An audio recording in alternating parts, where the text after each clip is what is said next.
Today I'm going to start with an old Zen story because I love them. This is from the Book of Serenity. These are collections of koans, which are, they're called cases. They're ways of engaging with the teachings, okay? This is Bodhidharma's emptiness, and this is the koan, the case. Emperor Wu of Liang asked the great teacher, Bodhidharma, what is the highest meaning of the holy truths? Bodhidharma said, empty, no holy. The emperor said, who are you facing me? The Bodhidharma said, don't know. The emperor didn't understand. Bodhidharma subsequently crossed the Yangtze River, came to Shaolin, and faced a wall for 9 years.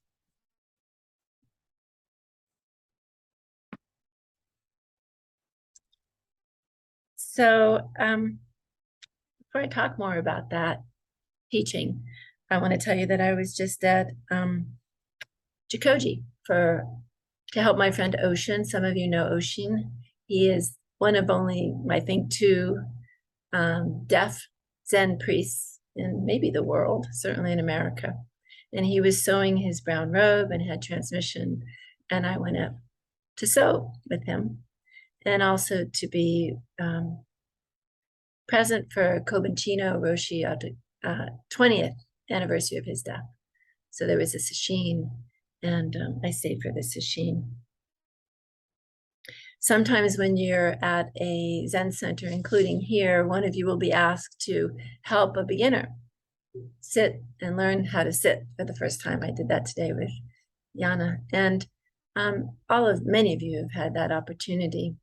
I always think there should be a sign over the zendo that says, you know, those big hands, enter here, like, but we all know it's really enter here, right?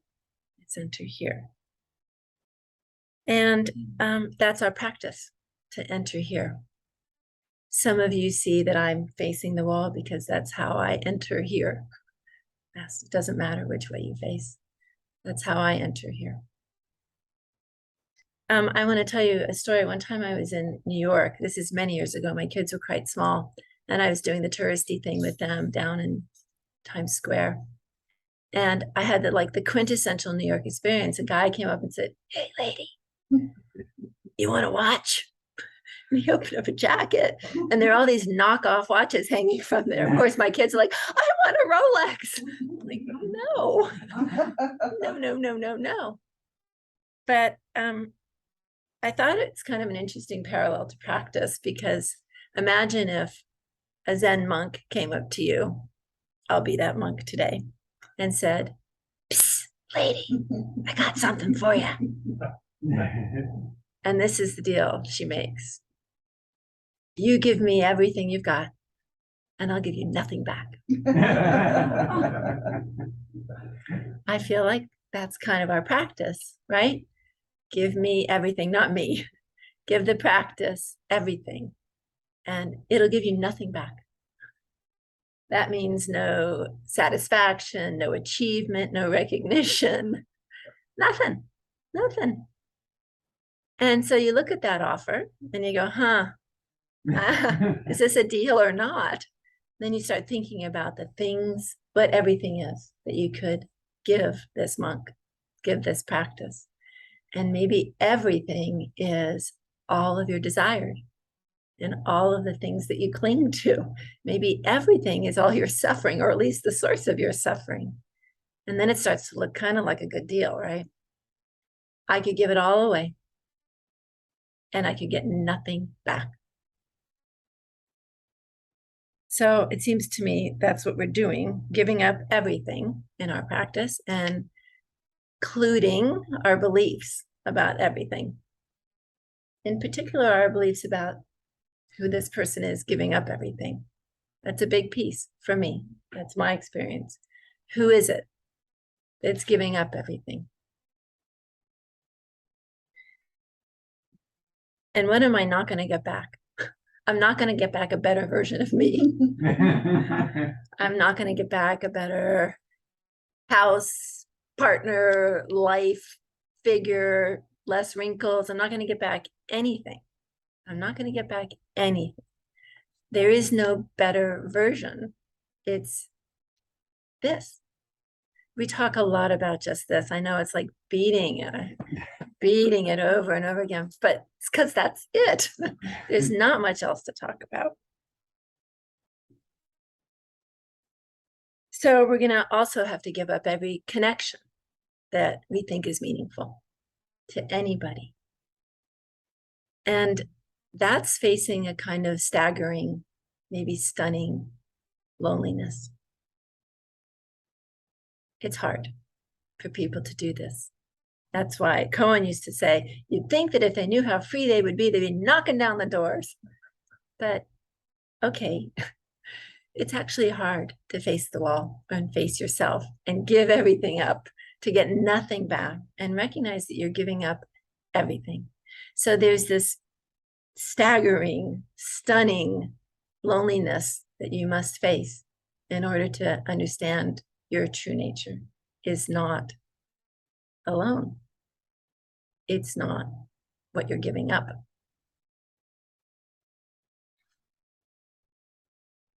At sesshin, some of you have been to sesshin. Maybe not everybody has been to a sesshin. A sesshin is a opportunity to sit a lot, day, early day, all day, little breaks, mostly in noble silence, meaning you only speak if it's necessary. And, there's walking, there's kinhin, and there are meals in silence, usually oryoki style. So there's not a lot of opportunity for connection and recognition. You're in the zone of being together. And yeah, there's endless connection and certainly an endless opportunity. At Jikoji, they have 4 different annual sessins. I'm going to make sure I say them correctly. I've sat them for several years now, but I want to tell you that almost every Zen temple has these 4 sessins. They're given different names. At Jikoji, there's Neihane, which commemorates Buddha's memorial. That's his nirvana beyond death. Okay, so he didn't have to come back. There's Tanjoe, which literally means touching the heart mind. And that's in April, and it celebrates the birthday of Shakyamuni Buddha, the actual person. There's Denkoe, which is coming up in early October. That means gathering of light. And it's a study period. So there's a lot of Dharma talks. And then there's Rahatsu, famously no toys sesshin, where often there are no Dharma talks, no nothing. It's really intense. And some people stay up all night. And Rahatsu means the 8th day of the 8th month, by the way. That's ro, hatsu. And that is what Japanese Buddhists, Zen Buddhists, commemorate the Buddha's enlightening. Some of you know, because some of you are around, that I scrupulously avoided attending sesshin for like a whole year. Koan Sensei was saying, you should sit sesshin. And I would say, I was really afraid to go. And finally, resistant that I was, I asked him if I could come for a day and a half of a 3-day sesshin. I was so chicken. And then I did. And on the second day, I had a very profound experience. So yes, I stayed for the whole sesshin. And it was a remarkable experience to go deeply into facing myself and everything. And everything arrived with me at that sesshin. And it pretty much changed my life. I should also say that most sessins that you would attend are very strict. If you sign up, you're going to sit the whole thing. There's no exit, kind of like zafu, no exit. But at Jikoji, Kobun Chino Ottogawa Roshi's way was piko come and go. You could come in, leave halfway through a sit. You can go take a nap. You can go for a walk. Famously is inclusive. So that to me is very meaningful, because it strikes me that he's setting an example of meeting people just where they are in their practice, just how they are, meeting who they think they are, meaning somebody who can't sit a whole period, somebody who needs to get out of there, somebody who wants to sit like a maniac, a mountain. He's willing to meet them as they are. We're willing to let them come and go until that idea they have about who they are could maybe soften. I really appreciate this kind of inclusiveness that does not call attention to itself. It just allows. I think it's very generous, and I think we need to do that for ourselves. When I was up at Jikoji, my friend Ben Shinshin Myers gave the first talk of the sesshin. Ben has a disease. He's in a wheelchair, and his disease is called PPMS, primary progressive multiple sclerosis. I've only known him while he was in a wheelchair, but he went to Brooks. So we have photography in common. And that's actually how I first met him, through photography. The distinguishing form of his version of multiple sclerosis is that it's progressively worsening, and he is never in remission. So it's basically a downhill ride for him. And one of the teachings I heard from Ben's Dharma talk was about, you guessed it, justice. He spoke quite sincerely about how this is all we have to deal with. It doesn't matter what yesterday looked like. It doesn't matter what tomorrow looks like. Just this right now is what we have to deal with. And, you know, around these Zen parts, we talk a lot about justice, including all of our stories about justice, which includes all that history and all that anxiety about the future. In our day-to-day lives, we do what Ben referred to as make ourselves suffer. And he asked, why do we do that? Angie Boisafan, who is the senior most female woman in my lineage, in Kobun Chino Roshi's lineage, I asked her one time, why do we do this to ourselves? And she said, to make a self. To make a self. That we cling to our suffering in order to make a self. I thought that was a wonderful teaching. We're always creating the self. We fabricate the suffering self so we can hold on to it because we're comfortable with that suffering self. It's done us a lot of good for a long time, but at some point it becomes kind of a burden. And then Angie turned around and asked me, how do you stop that? And in my spontaneous expression, I said, it sounds silly, but I look up. I literally look up. And she said, that's right. Get your head off the sidewalk. Get your head off the sidewalk of your own life that you're walking on. She didn't say that part. That's my part, but that's what I do. I walk all over myself, right? I'm walking all over this self that I created. That's why I suffer, that self. So these are self-imposed, these sufferings. And for me, they arise all around what ifs, what if this and what if that? Why me? And it's not fair. They're all kind of around those questions. And many of you have had the experience of letting go of all of your why iffinesses and why me is and it's not fairnesses. You've had that opportunity and you've taken it. And you've seen you can live, even if it's for a moment, sometimes a day, sometimes a whole sesshin, letting those what ifs, why me, and not fairs come and go, just like your breath, just like the clouds, just like everything else is coming and going, including your very existence. In the week before sesshin, before Ben's talk, I was there for a week before sesshin started, and I was sitting a lot with my difficulties. You call them my sufferings, that I think are all mine. Of course, they're not. They're yours too. Sorry. And I was watching them come and go. And it occurred to me that those places, those shadow places that I don't really want to look at a lot, that is the place to go. That is the place to go. You know, some of you are familiar with Dante's Inferno and the land he goes into. You know what it's called? Dis. The land of dis, like disability, dis. So there's Ben in a wheelchair, really can't really speak very clearly. His whole body is not accessible to him. And there's me facing the wall, feeling disabled, myself, disabled by my suffering, by my clinging, by my desire for things to be different. And I thought about Dante and that inferno. How sitting in Zazen is a practice of looking at your shadows and the reflections in that wall. And when we recognize those shadows and reflections, that's the place we get to practice. That's the place we get to be free.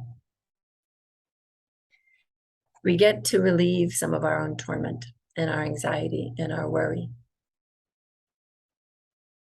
So my friend Jerome Reese, some of you know him, he's a master calligrapher and a master of tea. He calls this sitting and facing the wall. You face the wall with affectionate awareness. Have you heard that from Jerome, Bill? Affectionate awareness. Yeah. I really appreciate that, because as we're sitting, we're not beating ourselves up because we're not breathing right, or sitting upright, or thinking thoughts, or any of these things. We're just affectionately aware of what's coming and going for this one, whoever she is right now. Affectionately aware. This is how we take care of ourselves. And this is how Zazen works on us, really. It takes care of us. You find that everything is already okay, and you can touch this in yourself, and in yourself that is everything when you sit Zazen. It's already here all the time. It's already with you. And when you realize this kind of interpenetration with affectionate awareness, you can feel free. You can be free. You can put down the suffering. And this is how we enter here. This is how we enter our practice. We give it all up and get nothing back. Just like the guy in the street. I'll give you everything. I'll give you nothing back. You give me everything. I'll give you nothing else. So you give up the beliefs that anything belongs to you. Anything belongs to you. Nothing belongs to you. And you get nothing in return. It's actually a pretty good deal. So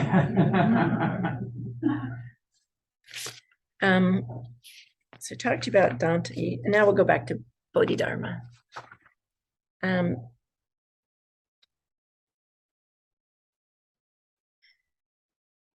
Like Bodhidharma, who went and sat for 9 years when he was asked by the emperor, "Who are you?" And he said, "I don't know." He went to sit. Usually that koans, talked a lot about, merit. That's the focus that most people have. What is the merit of all this practice? And no holy. But I really like the idea that Bodhidharma said, "I don't know." And he had to go sit for 9 years to face this staggering truth, to kind of recognize all of his own insanity and penetrate that. I'm sharing all of these stories with you because I want to encourage you to sit. I think this is why you're here right now, right here, to do just this, to sit. I obviously don't have a belief system about it, but I've experienced it, as have, I think, everybody here, experienced your own Buddha nature and the freedom that you can find when you just give everything away. So at Sesshin, when we sit for a great deal of time, we get sometimes this experience of there being nothing kind of left up here, nothing left. It's like you've cleaned all the cobwebs out after a few days of resistance, mind you, but you're done. You have given it all away, and there's kind of nothing left that is you, that is just you. And you are free. You get to go through your life moment to moment, just meeting what's here. Just, okay, this is what's here. Whether it's a disability, an idea about a disability, whether it's grief and joy and sadness, it's all together. It's just this. There's nothing else. There's no place else it's going to get any better. This is it all the time. It's relentless. And it's kind of beautiful. I know it's kind of paradoxical that many of us enter into this practice to become invulnerable. We just want to be able to be protected from all the suffering that we have, that we experience in this world. But the way is through vulnerability. It's not to invulnerability. And in fact, when you sit for a while, you're gonna get stewed in vulnerability, and it's a beautiful place to be. You're open, like Kobun Chino, letting everybody in, the people on acid, the people who were Vietnam vets living, poaching on Jikoji's land. He let everybody in. They were doing all sorts of stuff up there. He let them in. However they were, he met them. We have to do this for us. So that's all we can do. Enter here. And in here, your delusions and your disabilities, your anxieties and your worries, your torment, anything you bring to this life, anything you see in this life, you can soften. You can stop suffering. You have a choice. It's tough to take full responsibility, but that's what Bodhidharma was doing for 9 years, taking full responsibility for himself and his own craziness. And that's what we're doing right now, right here. So thank you for your practice. Please keep going as Koan Sensei. Please remember to enter here.